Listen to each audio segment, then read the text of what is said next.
I mean, I don't even know what to say. I don't even know what to say.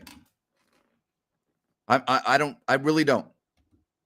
You're playing two of the worst teams to begin this homestand with another horrible team sandwiched in the middle of it, the Lakers, and you're getting blown out. You're getting embarrassed. The game before Christmas with everyone home for the holidays and everyone excited to go to the game. The Kings are playing well. Look at the Kings, right? Look at everything else that's going on. And you come out and play like that. You know, I said on Monday that when you play 82 games a year, you're going to have games like that.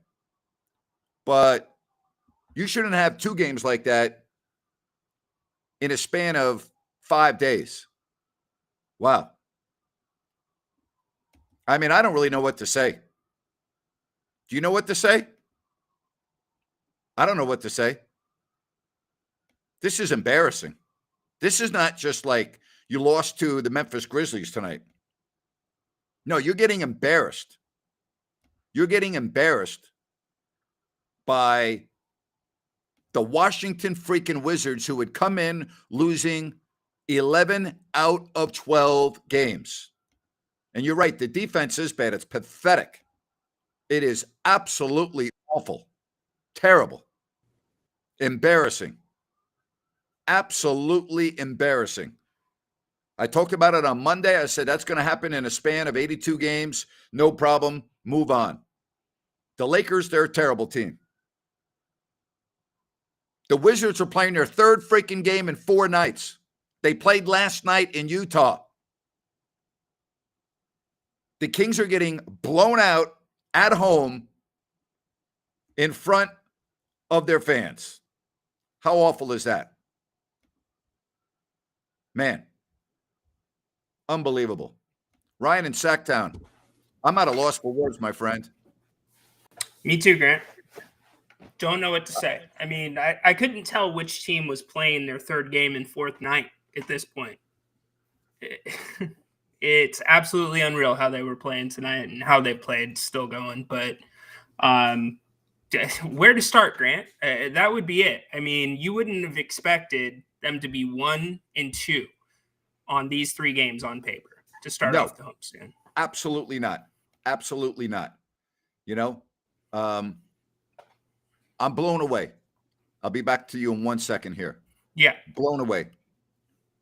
Ryan, I'm looking at the box score. When I say I'll get back to you, what I'm saying is I'm perusing a box score right now.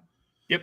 All right. I'm looking at the Kings numbers, and I'm looking at the shooting percentage of 41%, 30% from downtown. Free throw shooting has been okay. Turnovers have not been egregious. Okay. They haven't been that bad. You're out rebounding the Wizards.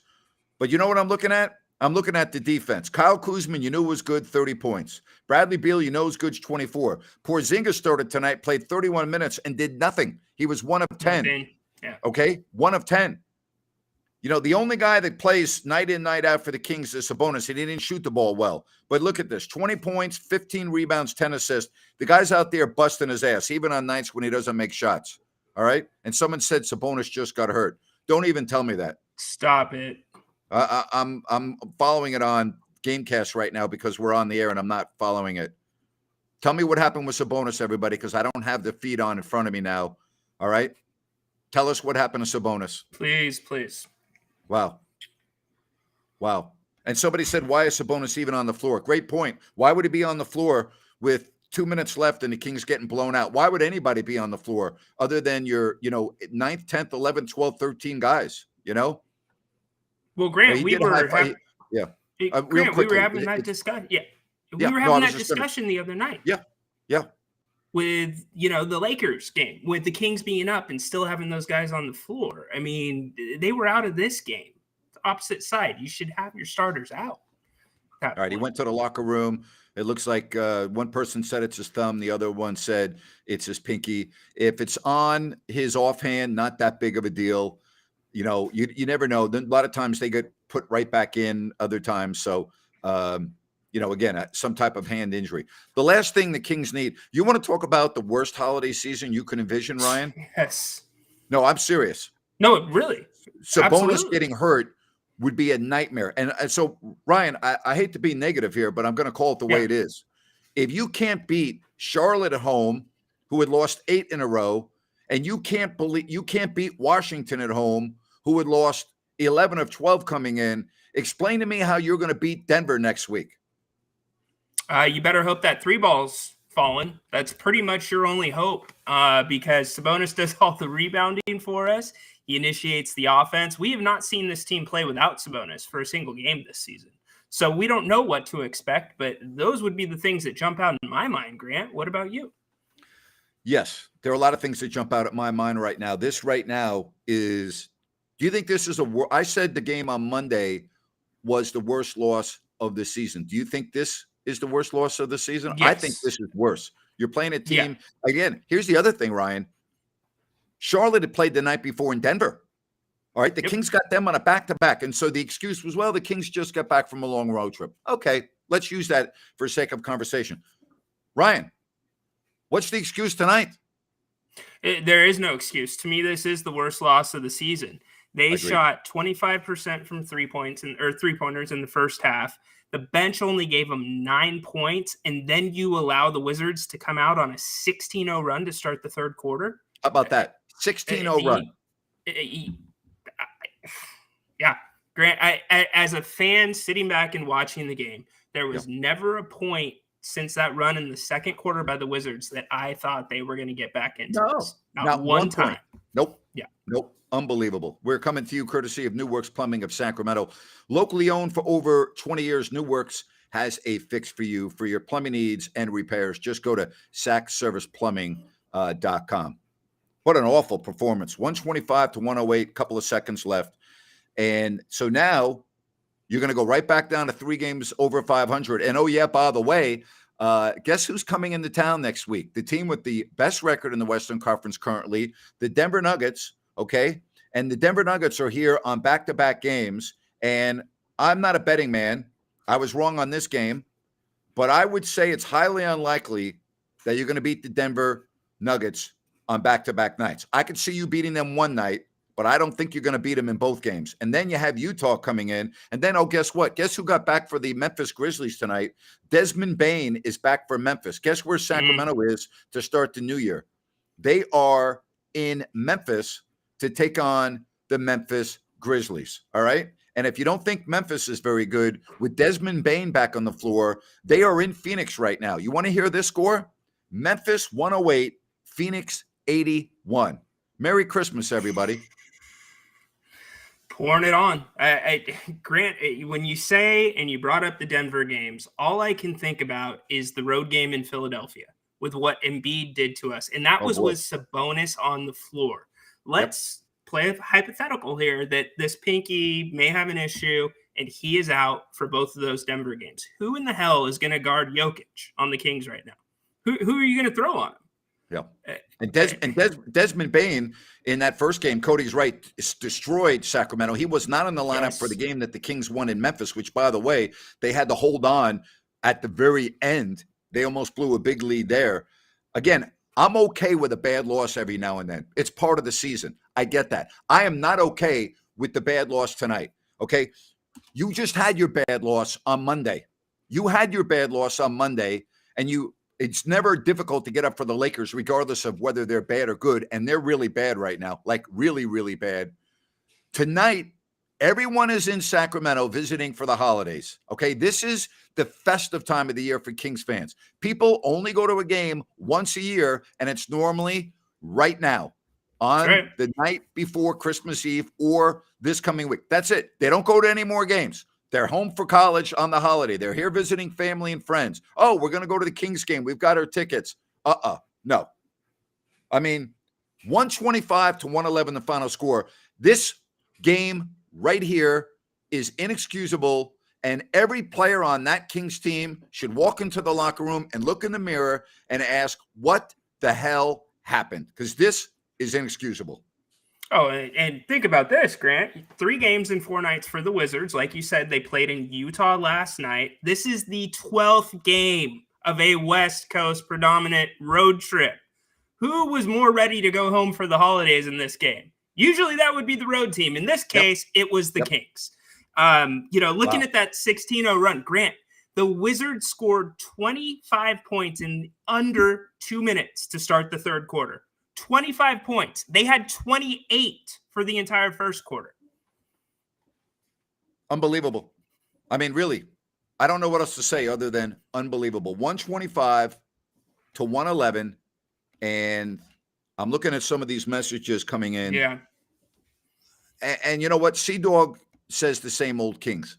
Is that are we being too critical there? Was this the same old Kings, or is that fair or unfair? It's in the middle for me, because if you take a look back to the New York game on the road trip, they have played very, very inconsistently. And I would say they have played more inconsistently than consistent since that New York game. So I get why Sea Dog is kind of getting those feelings like this is the same old Kings, where we play down to our competition and we just lay an egg in the games we should win. So I think there's a bigger sample size there, Sea Dog, but I'm not ready to go there fully yet, Grant. This has just been a bad run for this team at a very bad time. Hell, they might not even with Sabonis at this point, they're going to be lucky to go 3-3 on the homestand. Coming off a road trip, they were 3-3 on. All right, this is an interesting text. They'll be fine. It happens, but they can't keep doing it. They want to make the playoffs. That's not the one. I put the wrong one. Let me see. I'm getting so many messages so quickly. It was about matchups, and I agree with matchups, and they were laying the ball up over the Kings with their length. You just mentioned this, the Philadelphia game with Embiid. The Kings do have a problem with length, and teams that have that advantage are going to come in, and that's going to be their game plan. That is the game plan. Absolutely. So we need to find a way to combat that with the players we have right now, whether that's Mike Brown tweaking the sets and the defense that we run against teams like that, or we go out and get another player. But that's just what it is. Yeah, those players don't grow on trees. Those players aren't around. So 125 to 111, and the Kings are now 3 games over 500 instead of what we thought would be 5. And it's not only the fact that they lost tonight, they lost to a team that's been pathetic. Okay. Pathetic. 11 of 12 defeats in their last 12 games. Think about that for a minute. And they come in. This game wasn't even close. That's another thing that bothers me, Ryan. Yeah. This game was never close. I mean, when I say it was never close, I understand it was. I always talk about the second half. The first quarter was close. The second quarter, think about this. The Wizards score 40 points in the second quarter. They're up 18 at the break. The game was over then, Ryan. The Kings showed nothing, as you said at the start of the third. The game was over at halftime. Yes, it was. And it really only got worse from there, Grant. That the first quarter, let's talk about that really quickly, because I thought they played very well in terms of their energy in the first quarter. I didn't think the defense was that bad in the first quarter, actually. They were cutting to the hoop. Sabonis was finding guys under the hoop, and they weren't looking for the three. And then it just flipped. It was a completely different team, and the numbers show that, and the scores show that by quarter. Unbelievable. Seriously. Unbelievable. Well, you can't. Here's the reality, Grant. We don't have a third option, a legit third option. Look at the score sheet. Look at the box score. And this is what kind of, as we've seen this sample size up into this point, that we've gotten. Now, granted, Keegan only 3 points. That's a little bit low for him on the season average. Yeah, you but think? One of 8. We can't have 3 points from a starter. No. Everybody else is in double digits. Herder's been through the shooting slump. He seems to be trying to get out of it, but there is not that third option. And they've got to find it. They have to find it. Monk he played 11 minutes in the first half, and he only had 1 rebound and 1 assist, 0 points. Well, first of all, you're wrong. They do have a first option. They have 2 options. So you're wrong. It's Sabonis and Fox. All right, let's not get carried away here. 125 to 111 is the final score. The Wizards. How about this? We talk about the defense and the defensive chain in the locker room. You might want to put that in the freezer for a while. 55% shooting for the Wizards in this game. 55.7% from the floor. That's not going to win you games in the NBA. Nope. You know what? The points in the paint, first half, Grant, 36-4 Wizards. Yep. 36. Unbelievable. Yeah, they did. When Sabonis came out of the game, they did go on a big run. But man, oh man, amazing. Really is. All right, 125 to 111.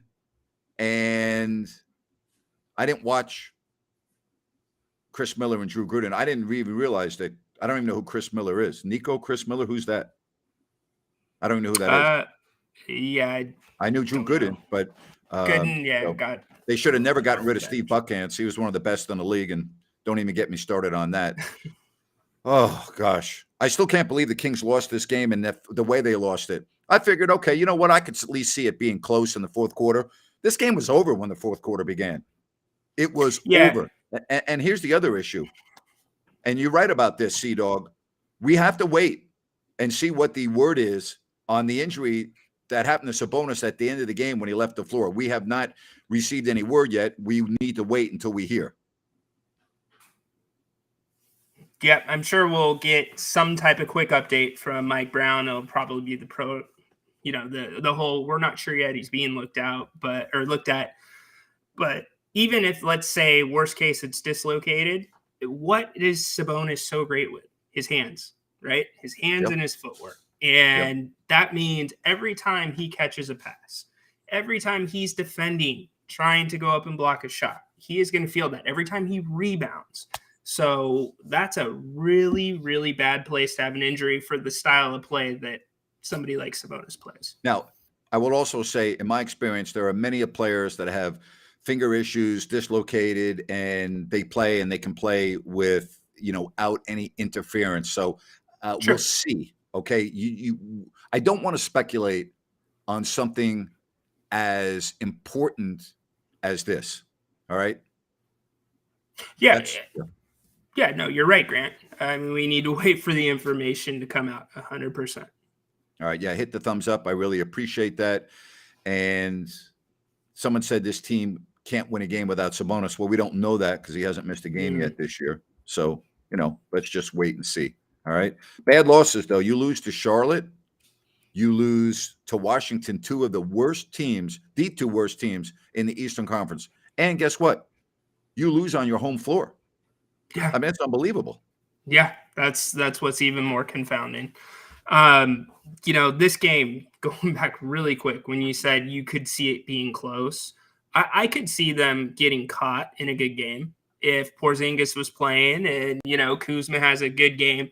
I didn't see this. I didn't see it being worse than Charlotte. I didn't think it could get worse than Charlotte in 2 and 3 games. Man. All right. So it's hard to watch.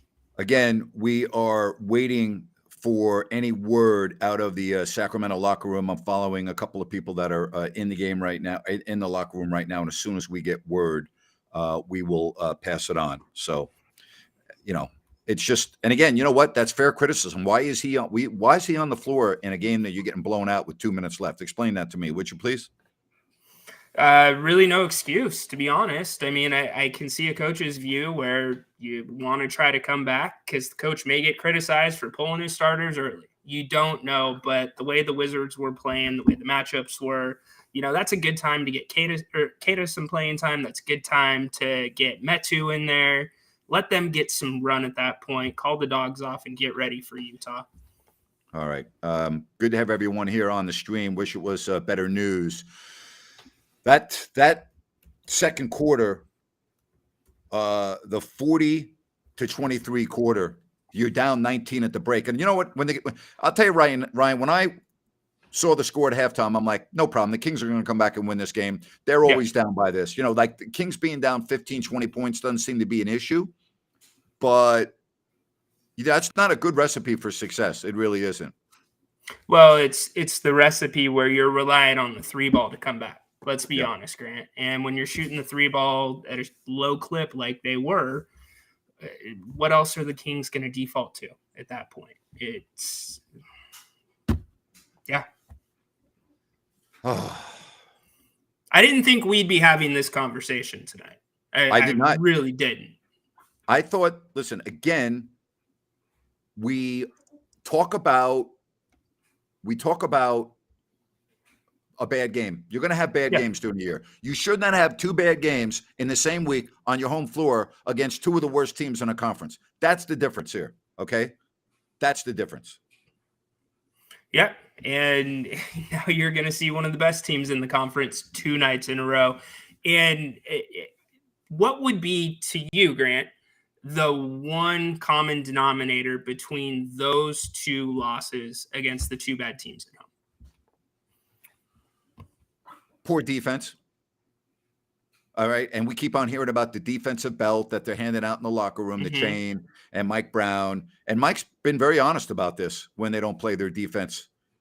And so you asking me, 124 Charlotte scored, and tonight the Wizards scored 125. 2 of the worst teams in basketball came into your building and put up those kind of numbers. That's what jumps out at me.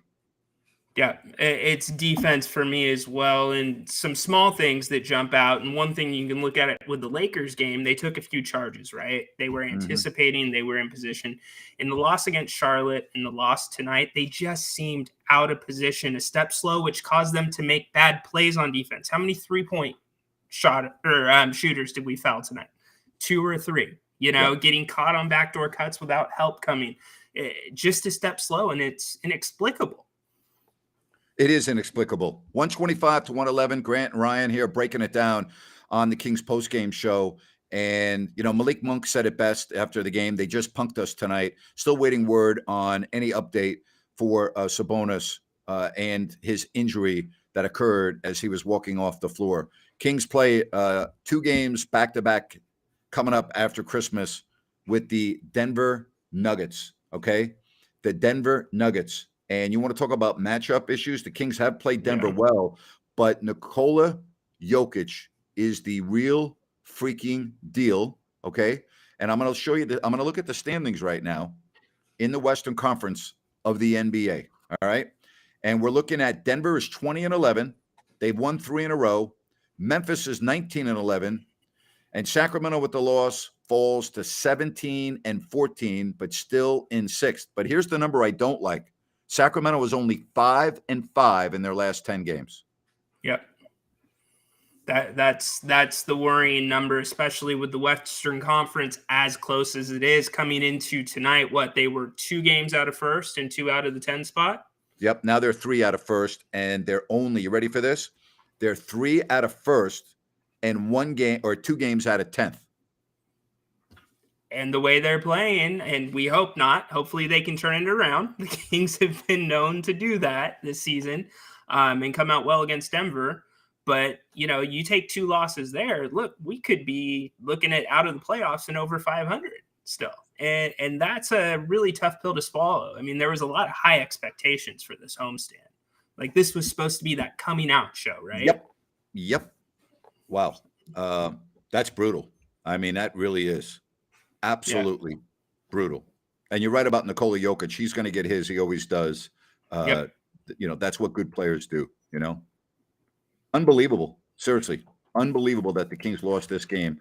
And give credit to Washington. They played last night. They were playing the 3rd game in 4 nights. They look fresh, you know. They look good. They look fresh. They did look good. Really good. Yep. You know, but wow. And, this is a bad week. I mean, this is a bad week. I mean, there's no other way to say it. And the Lakers are a horrible team, so I can't even look at that. This is a bad week for the Sacramento Kings. Bad week. And it could get a lot worse depending on what they say about Sabonis. Yeah. You know, and I still go back to the road trip where there was that inconsistency. And I was looking at a stat. I believe the Kings have been down have been down the first quarter in the last 8 games. And that's not a stat that you really want to see. They've got to, especially the way they play basketball. To me, that's saying you're not coming out and enforcing your pace on how you want to play and enforcing your game. So they've got to turn that around and get out to quicker starts and not have those lapses. Look, there's going to be ebbs and flows, right, Grant? But it can't be like this. It's the highs and it's the lows right now with this team. Really need to finish out the month playing great basketball. Haven't done it. Inconsistent play. Yikes. You got that right, Anita. You got that right. Spot on. Spot on is right. I am tipping my hat to the Wizards. You know what? Yeah. 3 games, 4 nights, back to back. Lost 11 of 12.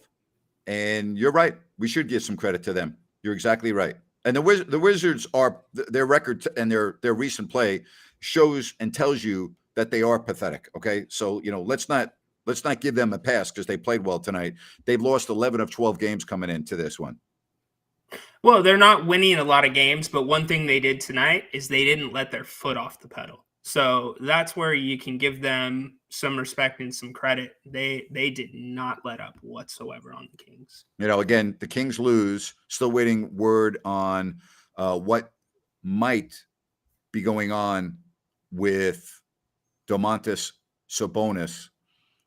But you're down 30 points in this game at home to the Washington Wizards. Now chew on that for a while. At one point they're down 30 points. How about that? 30. I mean, come on now. Come on. Yeah, and that's where Sea-Dog says old Kings, right? But, you already started the broadcast off, Grant. It's a Friday night. We're 2 days away from Christmas. Everybody's in town. The last thing I expected was to hear a couple boo birds in the first half at Golden One Center, and credit to the crowd. They tried to keep this team in it, but they just didn't have it. Man. Wow. Great teams do not go down 20. Good teams don't go down 30. I'd like to say it was a perfect storm, but it's happened twice in 3 games. Christopher, I'd be lying to you if I sat here and said, yeah, don't worry about it. I'm not saying don't worry about it. I am worried about it. This is extremely alarming, especially when you have the top team in Denver coming in for 2 games, then Utah, who's coming in with 7 road wins, and then, welcome to the new year. You open up at Memphis, who you just beat, who Memphis has owned you. Desmond Bane is back, and the Kings could be running into a big-time buzzsaw to start the new year. Absolutely. And with Bane and Morant together in that backcourt, watch out. Oh, boy. Wow. Whew. Yeah. All right. Good to have you here. Go ahead, Ryan. Oh, no. I was just going to say, one thing we could point at, it looks like it seems like when the Kings win, they win by double digits for the most part. When they lose by double digits. Yep. And that seems to be the trend. So that's where it's the tale of 2 teams. So I'd like to at least see it a little bit more in the middle. And I think a lot of the fans would. And that's why we get these responses like championship this year. And, we need to trade so-and-so. Yep. Ring the alarm. Absolutely. Hey, I want to tell you that we're also brought to you by Fosters and Paws. Just go to fostersandpaws.org/adopt. They're a group of animal advocates. They primarily work with dogs in shelters. They're looking for fosters. They're looking for adopters. They do great work. They're also phenomenal with young children, teaching them how the benefits of being with animals can have really lifelong benefits. They do a great job. Check out their website, fostersandpaws.org/adopt. The Kings lose this game, giving up 125 points. We're never, ever in the game in the second half. There wasn't one time in the second half where you're like, oh, here come the Kings again. Didn't happen tonight. Nope. There's a few bright spots, nice plays that were made where it's like, that play on Porzingis where Herter caught it, thought about shooting the 3, then kind of took a jab step, drove, got the and one.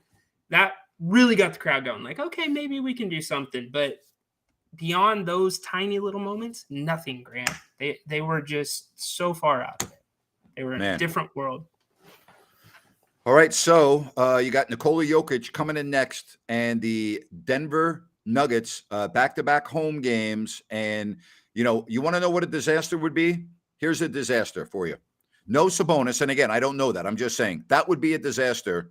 and back-to-back home losses to Denver, which would give you 4 losses in 5 games. Now, again, I know I'm being negative. I know I'm looking at the glass half empty. I'm just saying, you want to talk about a disaster? What would really be a disastrous end of 2022 after a phenomenal first 2.5 months of the season? The scenario that I just laid out would be a disaster. That would be it.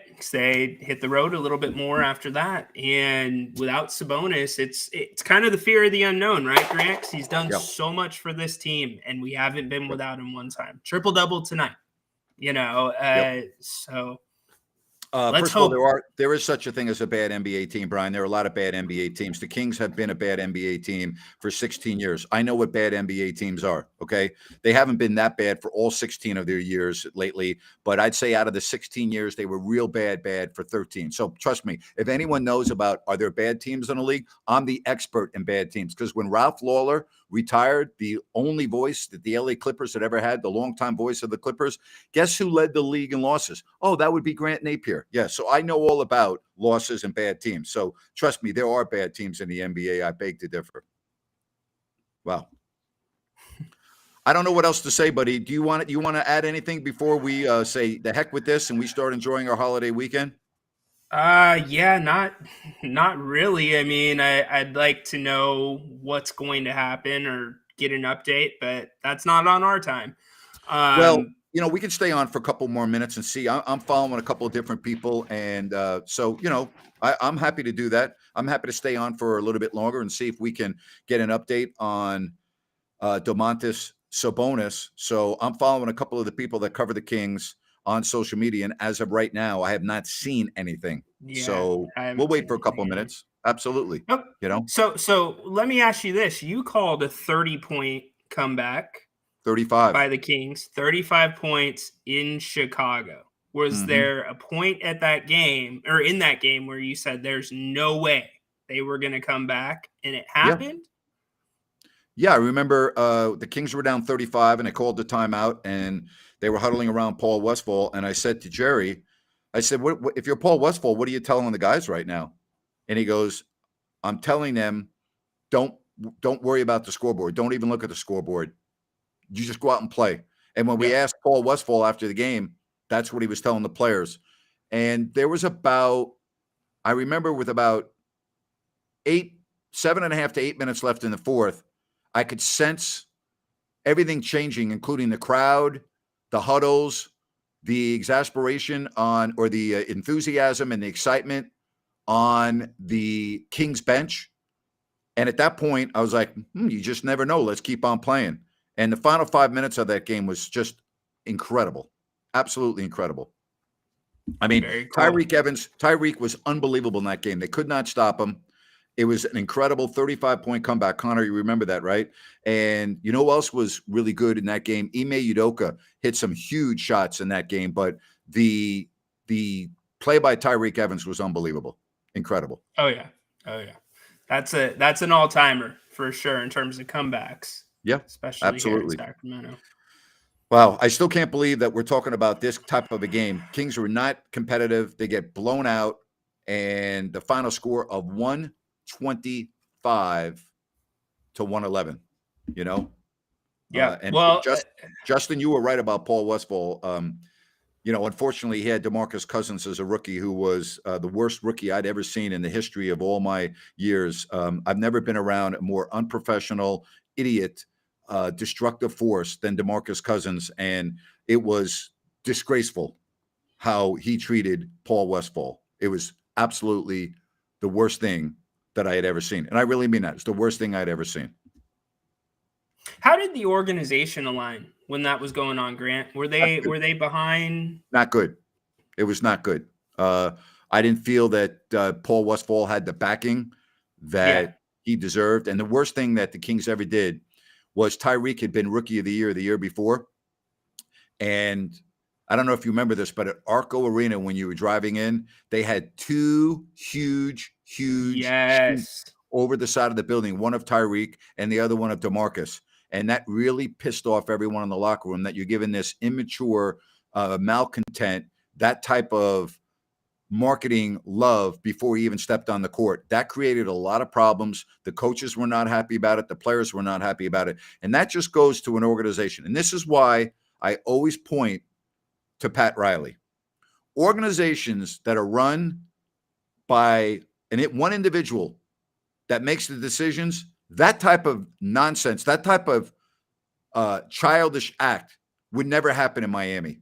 And the point I'm trying to make is that very often in a professional organization, you have a lot of people that are in high profile positions in marketing that have never played sports in their life. And they have no idea about dynamics in the locker room. They have no idea about dynamic on a bus and on a plane. They have no understanding of the dynamics of what can pull a team apart. And that's a decision that should have gone through Jeff Petrie, okay? Should have gone through the head coach, and it would have never happened. But instead, you get some person in the marketing department who thinks they're a genius. Oh, let's sell tickets. Let's put let's cover up one side of the arena with DeMarcus Cousins, who's never played a second of NBA basketball in his life. Let's give him a sense of entitlement. Let's make him already king of kings by putting his I mean, it's terrible. So the Kings, in that aspect, were to blame for some of the dysfunction of that year. But the disrespect that DeMarcus showed to Paul Westphal, and the other coaches would try to talk to him, and they would go, DeMarcus, come here. And they would try to talk to him and go, listen, this is the NBA now. You know, we don't do that. Blah, blah, blah. And it went in one ear and out the other. Yeah, I you know, to think about that, because I played basketball growing up, to think about being a rookie and I remember seeing those banners, Grant. They were on the I-5 north side. Yep. It was like on the V of the arena. Tyreek was on the I-5 side, and DeMarcus was on the side facing the shopping center in North and Thomas. Okay, so in other words, it was DeMarcus's one was facing the corner of Del Paso and Truxell. Okay, and Tyreek was on the other side facing I-5. That's correct. Yeah, and not to be a pun on words here, but DeMarcus was crowned. You're hanging from the building with the reigning rookie of the year coming in as a rookie. So that would be, let's even play reverse there. If you didn't have DeMarcus's personality, think about the level of pressure that adds to you as a rookie coming into the league. You know, and DeMarcus, we've heard the stories. You shared some stories. I can only share what I was firsthand there for. He was very, very entitled on the floor. If anybody out there, share your comments, whatever. He said things that I didn't even know were possible to say. Swear words. He would say such nasty things for the dumbest things, even sometimes directed at the fans. And, it was weird. It was like a ticking time bomb in my eyes, but getting him out of Sac was the best thing. Again, Sabonis has got some type of a right hand injury. There is no word coming out yet, which you can read that however you want. But if they do not have Domantas Sabonis for Denver, I don't see how they would win that game. Although I didn't see how they would lose this game. Yeah, they may come out and shoot the lights out, and Jokic may get in foul trouble. He may get hurt. But there's going to have to be one element like that there. But yeah, let's hope the best for Sabonis, and let's try to get a win. Unbelievable. So as of right now, still no word. So I'm not really sure it makes much sense to stay on. When you get the information, you get the information. I want to let people, it's a big holiday weekend. Absolutely. A lot of people got holiday parties, families. You do too. And so we'll say thank you very much. Merry Christmas, buddy. Merry Christmas. Merry Christmas to you, Grant. Thank you. And Merry Christmas to everybody out there. Yeah. Take care, buddy. All right. All right. Wow. The Kings just were not competitive tonight. There's no other way to say it. 125 to 111, and Denver comes into town next. Hey, happy holidays. Merry Christmas. thank you so much for joining us here on YouTube, and whether you're watching on Periscope, on Twitter, or Facebook Live. You're greatly appreciated. Have yourself a great holiday weekend. We'll talk to you next week. So long, everyone.